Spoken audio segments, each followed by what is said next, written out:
If an employee calls in sick and we pay them to be out, we also have to call in another employee to replace them for that evening. And sometimes that's at overtime if they're over the 40-hour work week. Restaurant business, we are in what's called the disposable income business. There's nobody that has to come use my goods or services. In fact, if I don't do a good job, they will not come and use my goods and services, and that's really, we have a 90% failure rate in the first 5 years. The governor this year proposed what arguably is the largest tax increase in the history of the state of Connecticut. So arguably, people will have less disposable income, which means they have less to spend at my restaurant. So on top of all the other burdens that the state of Connecticut can place on business, and on top of the looming tax increases, to add another job-killing mandate and another expense to an employer, I think is a little unfathomable. I don't want to go to a restaurant where people waiting on me are sick. Well, they're not sick, Senator. If they're not feeling well, they usually switch their shift with another employee. Nobody comes in openly sick and sneezing. They simply call up, and we have the flexibility where they could trade a Tuesday for a Thursday or a Wednesday for a Saturday, and they trade off that shift and they make up that money somewhere else. Because it is not the hourly wage that's their primary source of income. A waiter or waitress really is there for the tips. And this bill is not going to supplement their tipped income. Our servers average, with tips, about $25 an hour. But the hourly portion of that's $5.69. If you hadn't told me that you pay sick leave to culinary staff and management staff, I wouldn't be upset. But I am upset to hear that and say that you would not do it for waiters. I think it's perfectly reasonable. It is not to me it isn't. Well, I do it for culinary staff because A, they come in direct contact with the food, B, their personnel that have a specialty skill and I want to retain them. I also provide them with vacation pay. Have you had employees approach you and saying that the relationship that they currently have with you or the arrangement is not fair and that they would rather have paid sick leave? No. I've never had an employee approach me and say that they needed paid sick leave or they felt that they were treated unfairly.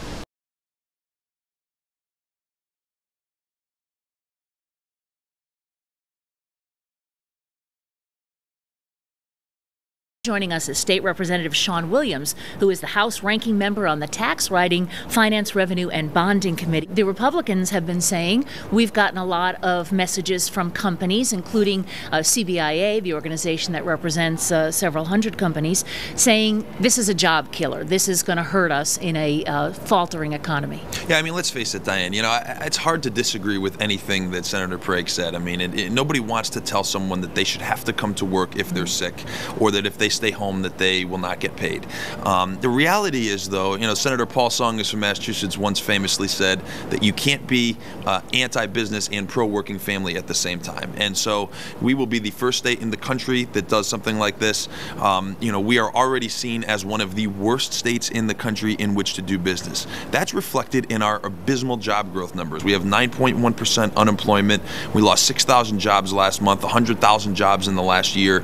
Things are really bad here in Connecticut. So for all this talk around this building of Connecticut is open for business, we're really not. We have not done one thing this session. We have about a month to go. Not one thing that indicates that we are pro-business, whether it's on taxes.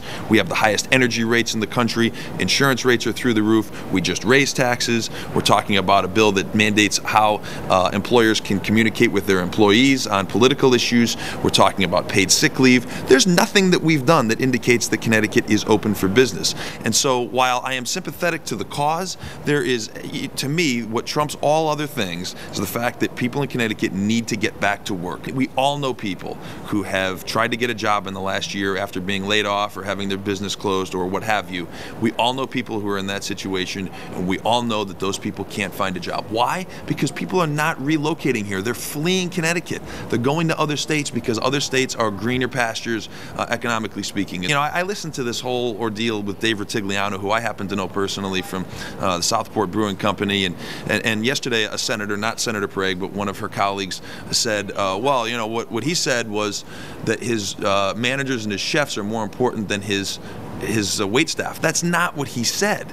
The point that Dave was trying to make was, if our wait staff is sick, if a waiter or waitress is sick, they can call and trade their shift with another employee. And by the way, they would rather do that. Rather than sit home and collect $5.69 an hour, they'd rather trade a shift with an employee who can make $25 an hour or whatever they make per With hour, their including tips. their tips. I mean, are there certain examples we can find where maybe this has been a problem? Of course, you can find a problem anywhere and come up with some legislative solution. But you know what? That's what happens in this building. We come up with a solution in search of a problem, and then all of a sudden an entire industry is affected and we lose jobs. Okay, if the threshold is 50, would companies lay somebody off to stay under that threshold? Would companies not expand to stay under that threshold?